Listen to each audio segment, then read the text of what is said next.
بسم اللہ الرحمن الرحیم۔ معزز ناظرین اکرام، السلام علیکم ورحمۃ اللہ وبرکاتہ۔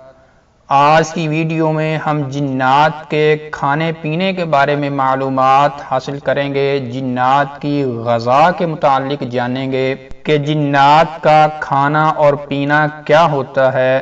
ناظرین اکرام، جنات کے کھانے پینے کے متعلق لوگوں کا اختلاف ہے۔ کچھ لوگ کہتے ہیں کہ تمام قسم کے جنات نہ کھاتے ہیں نہ پیتے ہیں، لیکن یہ بات بالکل ٹھیک نہیں ہے۔ کچھ لوگ کہتے ہیں کہ جنات کی ایک قسم کھاتی پیتی ہے اور دوسری قسم نہیں کھاتی پیتی، اور کچھ لوگ یہ کہتے ہیں کہ تمام جنات کھاتے اور پیتے ہیں، بلکہ کچھ لوگ تو یہاں تک بھی کہتے ہیں کہ جنات کھانا چباتے اور نگلتے نہیں بلکہ صرف سونگھتے ہیں۔ لیکن ناظرین اکرام، اگر ہم اپنی شریعت کو دیکھتے ہیں، احادیث کو دیکھتے ہیں، تو صحیح بخاری میں ابو ہریرہ رضی اللہ تعالی عنہ سے روایت ہے کہ نبی صلی اللہ علیہ وسلم نے ان کو استنجا کے لیے کچھ پتھر لانے کا حکم دیا اور کہا کہ ہڈی اور گوبر نہ لانا۔ اس کے بعد جب ابو ہریرہ رضی اللہ تعالی عنہ نے آپ صلی اللہ علیہ وسلم سے ہڈی اور گوبر نہ لانے کا راز معلوم کیا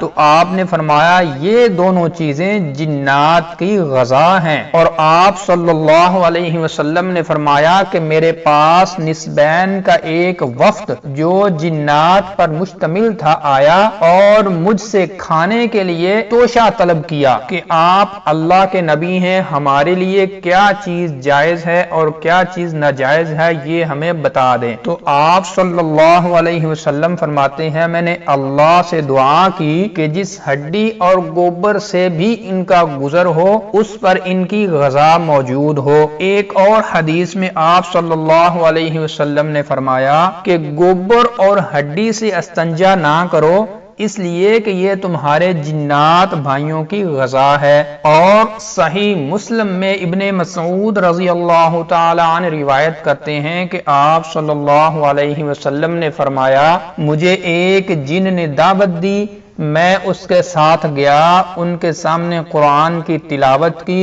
وہ جن مجھ کو ایک جگہ لے گیا اور جنات کے مکانات اور آگ کے نشانات دکھائے، اور ان لوگوں نے، ان جنات نے آپ صلی اللہ علیہ وسلم سے اپنا حلال طریقے سے کھانا مانگا کہ ہم کس چیز کو کھا سکتے ہیں اور کس چیز کو نہیں کھا سکتے۔ تو آپ صلی اللہ علیہ وسلم نے فرمایا تمہارے لیے ہر ہڈی جس پر اللہ کا نام لیا گیا ہوگا گوشت بن جائے گی، اور جانوروں کا گوبر تمہارے مویشیوں کے لیے چارہ بن جائے گا۔ چنانچہ نبی صلی اللہ علیہ وسلم نے فرمایا کہ میرے صحابہ تم لوگ ان دونوں چیزوں سے استنجا نہ کرو، اس لیے کہ وہ تمہارے بھائیوں کی غذا ہے۔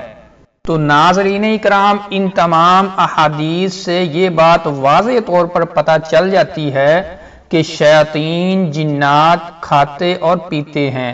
جس طرح انسانوں کو اس گوشت کے کھانے کی ممانعت ہے جس پر اللہ کا نام نہ لیا گیا ہو، اسی طرح مومن جنات کے لیے بھی رسول اللہ صلی اللہ علیہ وسلم نے ایسی ہڈی کو کھانے کی اجازت دی ہے جس پر اللہ کا نام لیا گیا ہو۔ ان کے لیے بھی ایسی چیز جائز قرار نہیں دی جس پر بسم اللہ نہ پڑی گئی ہو، اور اس ہڈی اور گوبر کو کافر جنات و شیاطین کے لیے چھوڑ دیا۔ اسی لیے شیطان اس کھانے کو حلال سمجھتا ہے جس پر بسم اللہ نہ پڑی گئی ہو۔ بعض اہل علم کا یہ بھی خیال ہے کہ مردار چیز بھی شیطان کی غذا ہے، کیونکہ اس پر بھی اللہ کا نام نہیں لیا جاتا۔ تو ناظرین اکرام، یہ تھی آج کی ویڈیو، ملتے ہیں نیکسٹ ویڈیو میں ایک نئے ٹاپک کے ساتھ۔ السلام علیکم ورحمۃ اللہ وبرکاتہ۔